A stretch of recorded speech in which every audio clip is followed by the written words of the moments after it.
أعوذ بالله من الشيطان الرجيم. بسم الله الرحمن الرحيم.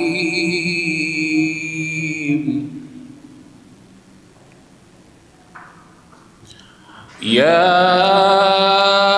أيها الذين آمنوا استعينوا بالصبر والصلاة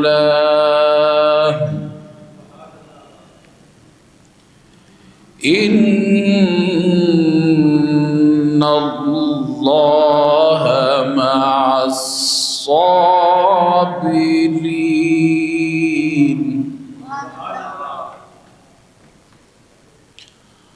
ولا تقولوا لمن يقتل في سبيل الله أموات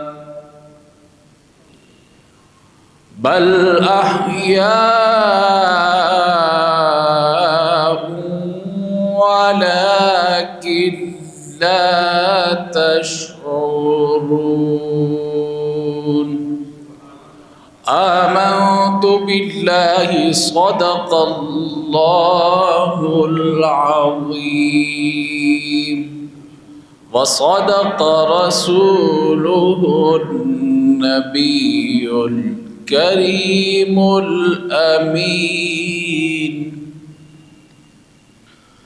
اللہ تبارک و تعالیٰ نے قرآن مجید فرقان حمید میں ارشاد فرمایا، یا ایھا الذین آمنوا استعینوا بالصبر والصلاۃ، کہ ایمان والو اللہ تعالیٰ سے مدد طلب کرو صبر اور نماز کے ذریعے.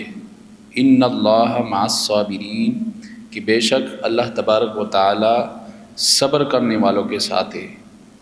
ولا تقولوا لمن يقتل في سبيل الله اموات، اور انہیں مردہ مت کہو جو اللہ کی راہ میں قتل کیے جائے، یعنی شہید کیے جائے. بل احیاء ولکن لا تشعرون، بلکہ وہ زندہ ہیں، ہاں تمہیں شعور نہیں. اب یہ جو دوسری آیت ہے، ولا تقولوا لمن يقتل في سبيل الله اموات، جو اللہ کی راہ میں مارے جائے، شہید کیے جائے، انہیں مردہ مت کہو. بعض لوگ کہتے ہیں کہ وہ مردہ ہے، لیکن رب کہتا ہے کہ تمہیں شعور نہیں ہے. تم تو کہتے ہیں ان کی سانس چلی گئی، ہاتھ کٹ گئے اور گردن کٹ گئی، لیکن رب کے ہاں وہ زندہ ہے. وہ کیسے زندہ ہے وہ رب جانتا ہے. اور اس کی کئی مثالیں ہیں، لیکن بعض لوگ جو ہے وہ کسی چیز کے پیچھے پڑ جاتے ہیں. وہ کہتے ہیں کہ نہیں، عقلی طور پر وہ سوچنے لگتے ہیں کہ یہ کیسے ہو سکتا ہے. جیسے کہ حضرت صدیق اکبر رضی اللہ تعالیٰ عنہ نے حضور پاک صلی اللہ علیہ وسلم کے حیات ظاہری کے بعد اعلان فرمایا کہ جو لوگ محمد صلی اللہ علیہ وسلم کی عبادت کرتے تھے تو اب حضور پاک صلی اللہ علیہ وسلم اس دنیا سے پردہ فرما گئے، کیونکہ وہ وقت ایسا تھا کہ صحابہ کرام کے جذبات قبول کرنے سے قاصر تھے. حضرت عمر فاروق رضی اللہ تعالیٰ عنہ ننگی تلوار لے کر کھڑے ہو گئے اور کہا کہ اگر کسی نے یہ کہا کہ محمد صلی اللہ علیہ وسلم اس دنیا سے چلے گئے تو میں اس کی گردن اڑا دوں گا. تو پھر حضرت صدیق اکبر رضی اللہ تعالیٰ عنہ نے فرمایا کہ حضور پاک صلی اللہ علیہ وسلم جتنے بھی انبیاء کرام ہیں ان کو یہاں سے جانا ہے، اور یہ جس مقصد کے لیے آئے تھے وہ مقصد پورا ہو گیا. تو پھر یہ اس میں دو گروہ ہو گئے کہ بعض، کیونکہ اکثریت تمام امت کا اس بات پر اتفاق ہے کہ تمام انبیاء کرام اپنی قبروں میں زندہ ہے. حضور پاک صلی اللہ علیہ وسلم سے حضرت جابر رضی اللہ تعالیٰ عنہ نے پوچھا کہ یا رسول اللہ صلی اللہ علیہ وسلم، آپ کی ظاہری زندگی میں تو آپ کے اوپر درود و سلام ہم بھیجتے ہیں اور فرشتے آپ کے اوپر وہ درود و سلام پہنچا دیتے ہیں، کیا آپ کے جانے کے بعد بھی ایسے ہوگا؟ تو حضور پاک صلی اللہ علیہ وسلم نے ارشاد فرمایا کہ فنبی اللہ حی یرزق، یہ بخاری شریف کی حدیث ہے کہ حضور پاک صلی اللہ علیہ وسلم نے ارشاد فرمایا کہ اللہ کے جتنے نبی ہوتے ہیں وہ زندہ ہوتے ہیں، انہیں رزق دیا جاتا ہے۔ کیسے رزق دیا جاتا ہے؟ یہ اللہ اور نبیوں کے درمیان یہ ایک واسطہ ہے، اور اس کا نظارہ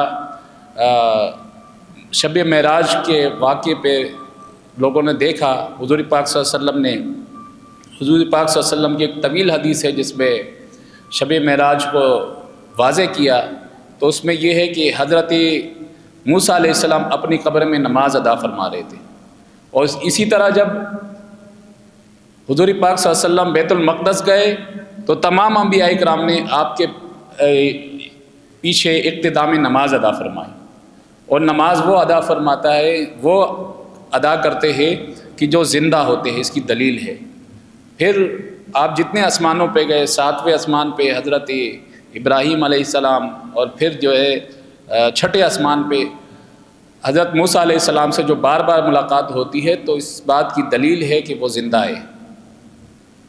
اسی طرح یہ اسی بات کو کوٹ کرتے ہیں کہ حضرت صدیق اکبر نے کہا کہ اب حضور پاک صلی اللہ علیہ وسلم اس دنیا سے پردہ فرما گئے، یہ ان کی دلیل ہے، لیکن اس کے بعد یہ نہیں کہتے کہ صدیق اکبر نے اس دنیا سے جانے سے پہلے حضرت عمر فاروق سے کیا کہا تھا۔